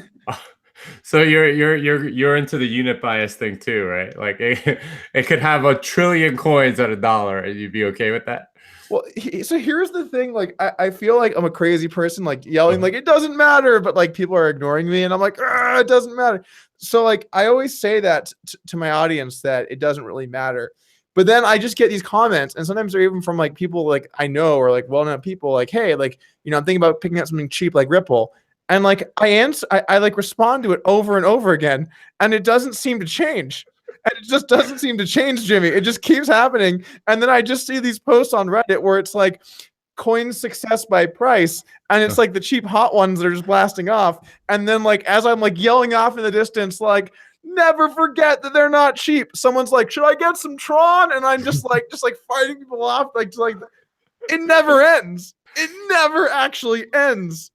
I'm sure you're aware of cognitive biases, especially being a poker player. And, if you have jacks, there's a temptation to go all the way, right? Like, especially amateurs, they'll go all the way to the river with you with jacks. Doesn't matter what the board is. They just feel like they should win because of jacks. Doug does that too. So, I mean. Okay, Doug does. So I think it's the same sort of bias out there. It's called the unit bias. If you don't know, people like to have a whole of something instead of a tiny bit of something. And you get a whole Ripple for like $1 versus a whole Bitcoin, which costs 9,000. So they like having a whole like 5,000 whole Ripples than 5/9 of a Bitcoin. So, it is a cognitive bias. This is one of the things that I wanted to do with BIP 176 and converting to bits notation, so people feel like they're getting more. We'll see where that goes. But yeah, I hear you on the cognitive bias. I have a feeling that either some people are going to get really, really rich, like the Ripple founder. I can't believe. What do you mean going to get, man? He's already there. Yeah, he's already gotten it. I hear he's pledged a lot of that money to like foundations or whatever, or charity. So I don't know. I don't know if it's whatever, but Oh man, it just bothers me to no end. It's like people can't do simple math, like figure out what the denominator is. There's a denominator, people. Like you can't just look at the numerator. You want to look at the percentage, right? Like how much of it you actually own. Yeah, that concept is a very difficult one to teach to people, especially when, like, I look at YouTube and it's getting less like this because a lot of the channels that were doing that stuff, either they were shilling BitConnect and are now in hiding, or they got made fun of enough by to have to seek some shelter. But when people are out there making videos like telling people you want the next cheap hot thing and like perpetuating that unit bias, it furthers the problem. It increases the issue that we have. Like, always know when you're buying something. This is just a good life tip from me, guys. If you're buying something, know how many of them there are or are going to be. Just a simple thing. It's always a good idea to kind of know, because then you understand like the demand. Like, you buy a Ripple, well, there are 100 billion Ripples, so it's way different than buying a Bitcoin. But then it becomes a thing. It exists not because it should exist, but it exists because people do it, which is a perfect segue in the technical analysis. You want to talk about technical analysis? Let's talk about technical analysis. All right, let me say my piece first, and then you can go for it. So, this is probably not going to be Tone Vase approved. But so here's my take. Look, I absolutely think that people do have tendencies, and I do think that people will react in certain ways to information, and I do think that there are likely some trends over time. So my argument about technical analysis is not that it is inherently wrong or inherently incorrect. My argument is that its gains are very, very slight, particularly when you're looking at just specifically predicting price and like, what's going to happen in the future. I think the gains are extremely slight, and I think that a lot of them are because people perpetuate these same things, the same knowledge, these same stereotypes, that when the triangle says this happens. And if enough people are drawing the same triangles, all of a sudden, like, those triangles become kind of legit because everyone's drawing the same ones. So I would view technical analysis as like, I'm gonna just say 10% legit, 20 to 30% group thinking and herd mentality, and 60 to 70% complete and utter dog shit. What are your thoughts on technical analysis? I think I would have said the same thing about a year ago until I started hanging out with Tone. And I'll tell you why I think at least some of it is legit. And it's because I know that there are human cognitive biases, right? Like, there's definitely something called loss aversion. People get more pain from loss than happiness from gain. So this is why things go up slower than they come down, right? Like when it crashes really fast, whereas on the run up, it happens very slowly. And that's because of loss aversion. As soon as people think they're going to lose money, they sell, right? Like, and this is why there are certain like support levels and things like that. This another technical analysis, sort of thing is you look at sort of where a lot of volume was, right, around a certain price level. And you know that a lot of people bought right around that. So say like, 5,500 for Bitcoin, right? Like a lot of people bought around 5,500. So this is where sort of Tone will be like, okay, that's sort of like a support line because a lot of people bought around that. And what happens around those support lines is, well, if it gets below that, then people start having loss aversion. So they go, oh my gosh, I got to go sell because I hate losing money. Even though, like, from a rational perspective, you can lose a little bit of money, and that's okay. I'm sure you've heard this. You've found this in poker as well, right? Like, people have massive loss aversion. 100%, 100%. Booking a win is a serious thing in poker. People feel like, I have to make sure that I end here winning. And so if you see someone and they're up like a little bit towards the end of the session, I would almost always advocate to be a little extra aggressive with them because, unless they're a pro, I'm talking about like with the weaker players, because they want to be able to say, I won money today. I made money playing poker today. Yeah, exactly. So, and people do the same exact thing with stock or any asset, is that they want to be able to say, I made money. So if it's like that support level ends up being critical, because for some people, they're going to react with, okay, I bought at this price. It's been above this price for a really long time, and I am now, I've been meaning to buy more. So now it's hit this price. I'm going to buy more now. So it'll either bounce off or drop quickly. If it drops, it's because everyone that bought at that price has massive loss aversion. So they want to prevent that feeling. And there are lots of things like that, right? Like with triangles, and that tends to be like there's resistance or support or whatever, and it's trying to go in one direction, but as soon as people feel, and it comes to a point where people either feel loss aversion or fear of missing out or something like that. So there are psychological things, I think, behind these things, and I'm not sure they're that well explained yet. But at least hanging out with Tone and figuring out, like, sort of, he does a lot more like time analysis, right? Like figuring out like how many, like he calls it the random number generator, where it goes all the way up to 9 or whatever. But there's a certain amount of time that people feel comfortable doing something, right? Especially if they're watching at a particular time scale. And at a certain point, it's just kind of like, okay, well, I still feel comfortable. And then it feels like it's gone on too long. And I think that's what that indicator is indicating. I'm not really entirely sure. Honestly, Jimmy, that explanation does not sound good to me. It sounds like the people in poker that are like, well, there hasn't been a lot of queens on the flop for a while, so there's a queen coming. It doesn't mean there's a queen coming, Jimmy. There might not still be a queen. No. It's but you do realize there are people that think that way, right? Like, yes. And it's like a lot of technical analysis. If enough people feel that way, then it will sort of happen.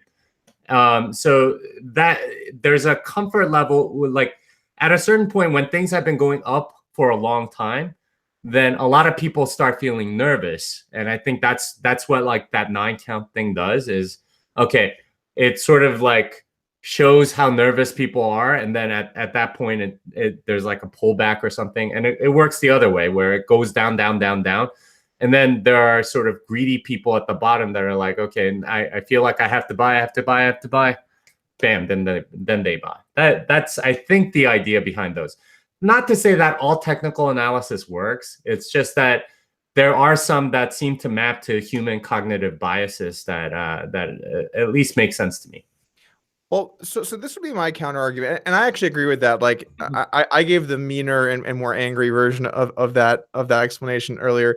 But like, okay, so I'm looking at Bitcoin volume, right, in the last 24 hours, and it's at 6.3 billion. Okay, how much of that is from individual hodlers or buyers or sellers thinking like the market looks good or the market looks bad, versus how much of that is from institutional money, from large financial, I mean, really institutional money? How much is it relative to each other? Because I don't think there's a hedge fund that's like, the coast looks kind of clear now, we're gonna like, I think people are doing, I think a majority of volume, once it reaches that point, is coming from people that are really strategically trying to win money in the markets, and less based around those biases. So I would say as the market becomes more individual people, those aspects become more true. But as it becomes more strategic and increases in volume, I feel like it ends up having less usefulness. Yeah, I don't know how, like, there's a ton of people that call themselves like degenerate gamblers, right? Like that just trade like 30 times a day and come in and out of positions. A lot of them like just clear their positions before they go to sleep, open their positions when they get wake up or whatever, look for patterns and do all that. You have to realize, like, compared to stocks and other equities and stuff like that, Bitcoin is like the Wild West, right? Like, there's a lot more individuals in it than institutions. You go trade like Apple stock or something like that, you're going up against like hundreds of high frequency trading firms. With Bitcoin, you're maybe going up against one or two, right? Like there aren't that many, and it's all sort of spread out. in many different exchanges. So there's a lot of arbitrage opportunity going back and forth. So a lot of that volume is honestly probably traders and arbitrage and market makers and stuff like that are probably not necessarily, like you said, like paying attention to the technical analysis. But there's a significant amount, I think, that are from individual traders, at least compared to stocks and almost everything else. That's almost certainly true. Like there are more individual people. I mean, this market is much smaller than the stock market by a good margin. All right, so here's what I want. I want to ask you one last question here before we call it a day. I want you to tell me, out of the top, let's just say 10 or 20 currencies, which one is the shittiest? Which is the worst one? Which is like, which one would you rather put your money in US dollars under your bed? Would you rather have than have to buy? Oh boy, there's so many. Let's see. I'm looking at the top 20. Only pick one. It's one currency or bust. You have to pick your absolute. And we're gonna title this "Jimmy Song Hates the Currency That You Pick Here." Oh gosh, so hard to pick. There's so many. I mean, I don't even know about a lot of these. I still don't really know that much about NEM or like EOS or all right. So I do know something about Ripple, and I've always been sort of like an anti-Ripple guy. So I'm just gonna go with Ripple because like the most centralized, and that's why. Yeah, from my research of Ripple, I don't understand. I don't understand how it's a thing. It's like completely centralized. They can just like stop your ripples from being transacted, right? They can control it. Yeah, it's exactly like fiat in that way. Yeah. So it's a centralized currency that they control with tons of them that they own 62% of. Yep. That sounds about right. Yep. And somehow like some banks are involved or something, and apparently that excites people enough to go buy it. But bro, banks though. Well, from like a coding standpoint, is there like technology there behind Ripple or? I'm sure there is. I haven't seen anything open source. I don't know. I know Jed McCaleb like forked it to make Stellar, which is actually like number 8 right now. But yeah, I don't know. I mean, I think they're more or less similar. So I guess I could also say Stellar, but you made me choose only one, not more than one. I actually, one of my good buddies, Ryan Fee, he was trying to explain to me why he thinks what Stellar is doing is actually pretty cool. As opposed, it's like, I'm going to try and quote him. I think he said, it's like Ripple, but without all the sucking. But I really don't know. It's like, okay, well, I'm going to have to take your word for it because I haven't seen any of the code. I don't know. It's centralized. I don't like centralization. And if you like centralization, then why'd you get out of the dollar, right? Like I don't know. Maybe you believe that this dictator will be different or something. I don't know. Well, so I mean, my understanding is that like I think that just because they're not as decentralized and like almost pure as Bitcoin doesn't necessarily mean that they're bad investments.